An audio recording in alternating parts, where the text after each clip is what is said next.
Hour 2 of Implicit Bias Radio is back on the air, coming to you from the Mr. Lester's top secret podcast lair located somewhere in downtown Lafayette, Louisiana. I'm your host, Kevon Bordelon. We've got a great crew, and that's crew with a K, here in the TSPL for you. Let me introduce you to them very quickly for those joining us right here at the top of Hour 2. At the bar, we have Eli Tate. He is the King Cake King of Gambino's Bakery. Love him being here in the bar with us. So you got a new nickname. You like that one? Yeah, the King Cake King. I'll go with that.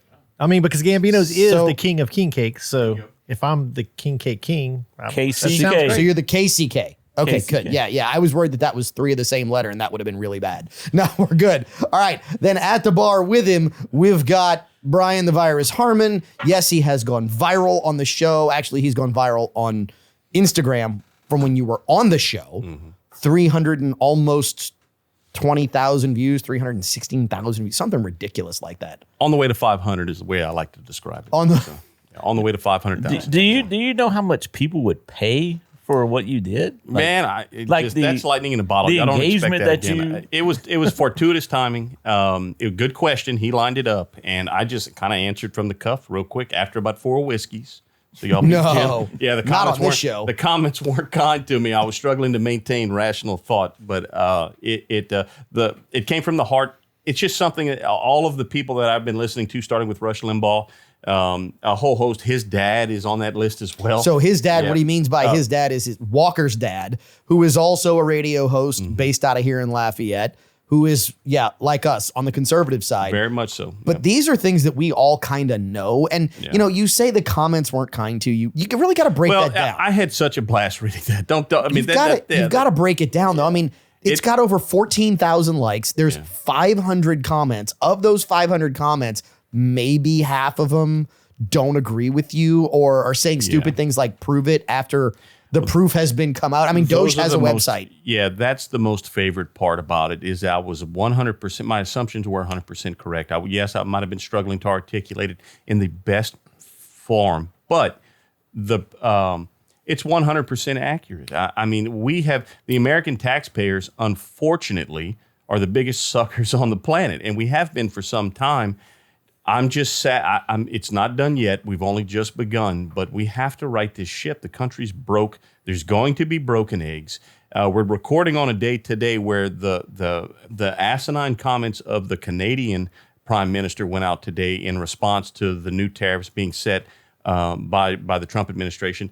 If you look at the trade disparity between Canada and Mexico and the United States, and then also look at the amount of tariffs that the American taxpayers endure and have been since the end of World War II, it's all part of the Marshall Plan. I could go on and on and on about this, but the people overseas continue to try and tell the American taxpayers or compel us to make this understand why we should be more concerned about their eggs than our own eggs. And I'm here to tell you, there's going to be broken eggs during this process. We have to right this ship.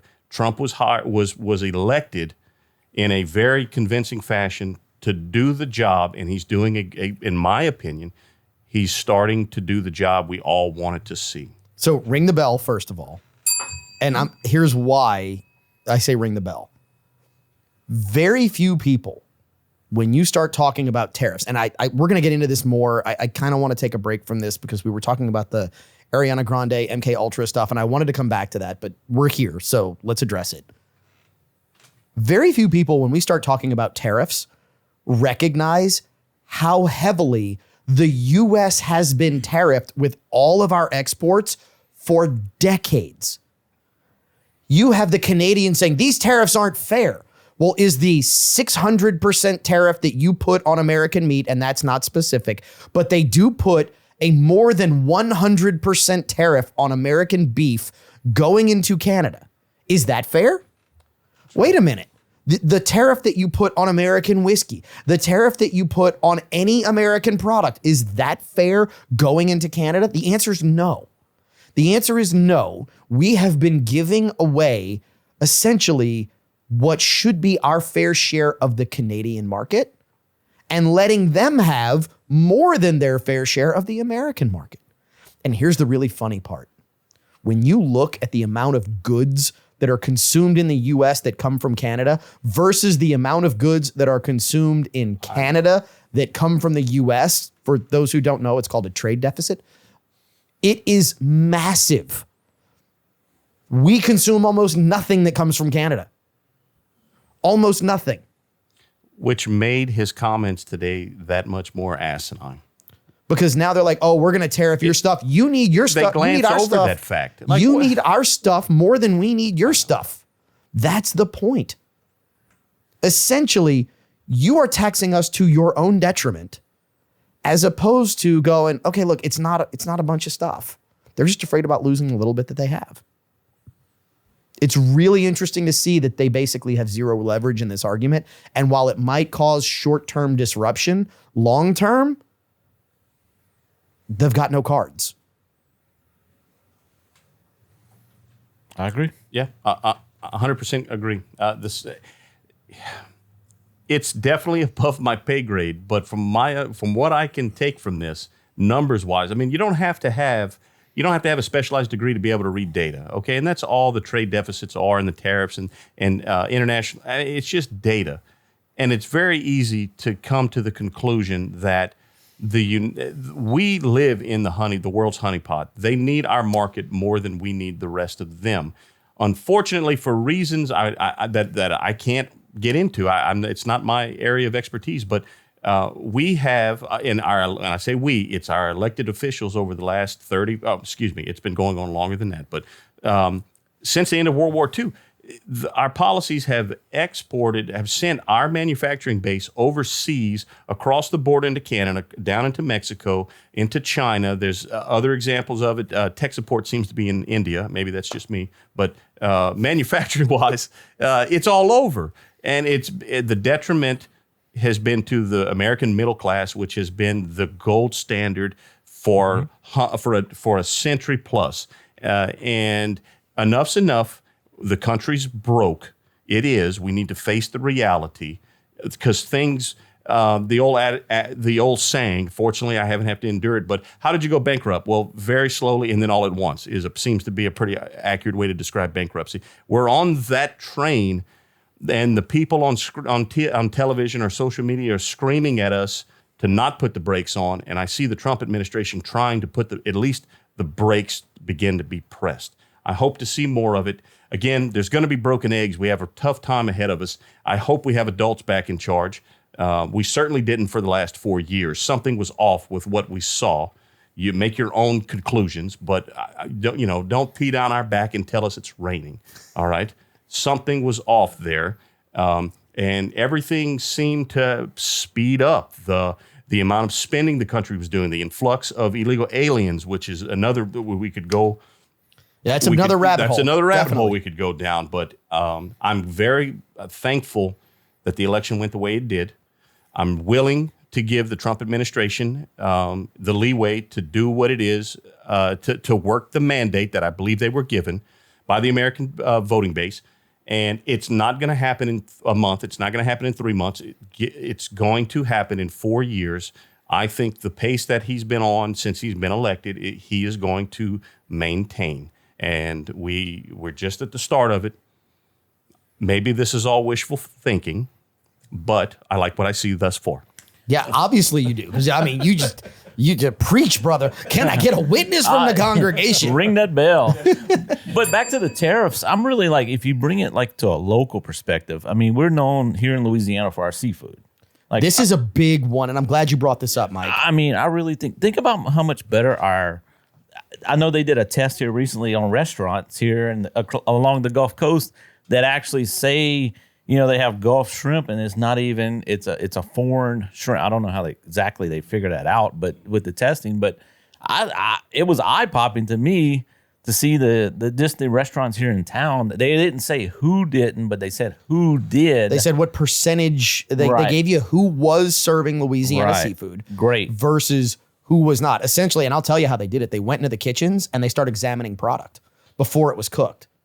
They showed up and said, hey, we're just here to examine your product. We want to check what you're cooking before you're cooking it, because you advertised Louisiana seafood and it was the government that did it, was state. Mm-hmm. And they walked in and started looking and they were like, oh, country of origin has to be on the product. And it's like, this is farm raised shrimp. Now, you know, it might technically be overseas, but I mean, they're doing crawfish in China. Yep. They're doing shrimp all over the Asian Pacific Rim. I mean, it's crazy what they're doing. And with the marketing, they make it look like it's a Cajun item with the names. I'm not going to say the names, but they have Cajun names on it. And you think it's a product of South Louisiana, but it's a product of China. Yep. You know, And you know what you said earlier, this all links together. I mean, Kavan, you said this is a short-term inconvenience, but to build our economy and make our country stronger, and what people have to realize is that our president is a businessman and he understands how this works. So the tariffs aren't to punish the other countries. It's set up so that, you know, it's necessary for us to build our own economy. We have to become more self-reliant on what we have here. And in order to do that, we have to be able to compete with these other countries price-wise. And the bottom line is, it's things are going to be more expensive on the short term. And people are going to say, oh, it's inflation. Prices are going to go up, but it's strengthening our economy. And that's the bottom line of this, is that the tariffs are to strengthen our economy. And people need to just be patient, realize it, and the United States is going to be better than it ever was. Here's what I think the so-called experts never mention when it comes down to a tariff. They always say, and this has been the talking point in the media, the American consumer's going to pay. Are they? Because they're saying, oh, they're going to put this tariff. And actually, it was done on Fox News, which I'm glad we're going to call them out right here. This Dodge truck just went from $80,000 to $100,000. So now the American consumer is going to pay $100,000 for a truck. And you know what my response was? I'm not paying $100,000 for a truck. I have a choice. No one has a gun to my head telling me I have to buy that truck. The American consumer, because of the way the market is set up, now gets to choose. And then what happens when they stop choosing the $100,000 truck? Dodge and every other, and I'm not just calling out Dodge here because you can look at every major company that makes trucks. They're all going to go, oh, well, we were discounting it $20,000 or $15,000, which guess what? They didn't need to make that 15 anyway. They were just trying to jack up the price to hope you pay that high price because they're still making a ton of money with a $15,000 discount on it. And that's every automaker. Now, all of a sudden they go, oh, we got to discount it $30,000. All of a sudden, when no one's buying it, we talked about this at the beginning with whiskey. When demand drops and supply gets high, price still comes down because they got to move it and they're going to choke on their own supply. The other thing that happens is companies start doing what? And we've seen it. We saw it with the microchip manufacturer out of Taiwan. They go, hey, maybe we should just make this in the U.S. in the first place. And we'll make it in the U.S. where U.S. workers. U.S. workers, the quality of the products is going to go up. There's no reason why we should be paying $100 for a chainsaw. The reason we're able to go and buy a chainsaw for $100 is because it's made in countries that pay their workers nothing and there's no quality control. You bring those types of businesses back and industries back to the United States, the quality is going to go up and you'll be able to buy a chainsaw that you pay more for or any item, but you buy it once and it lasts you for years and you get it repaired and you're not just going through. Ring the bell because that's a big deal. The quality of the product goes up. Essentially, you now start actually getting what you paid for. Yeah, I mean, all this stuff is made overseas right now. It's basically it's camps of cheap labor. You're helping that out. If you're thinking for human rights, the tariffs are going to help that. Now you're not working these overseas workers 18 hours a day for cheap wages. You can bring it home to America. We can make it right here. You know, your cousin or your niece that's younger growing up, they have something to look forward to. They can work in a plant or something if they don't want to have a higher education of going into the medical field or something like that. They can go into a trade.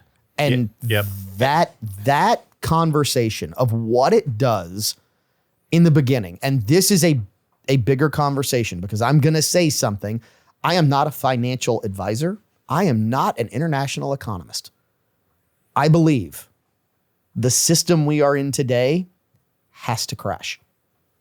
Yeah. I believe it has to crash because the only way to get out of the economic situation that the U.S. is in, where we are importing basically all of our goods, not all of them, but a lot of them, the only way is that we kind of have to crash it and start over, which means, yeah, there's going to be some pain. I'm not going to tell you there's not going to be pain. And this is just what I think. It's not even necessarily what I recommend. I'm just saying I think we are going to see a situation where we might see a significant recession for a couple of months, or a couple of 6, 8, maybe a year, right?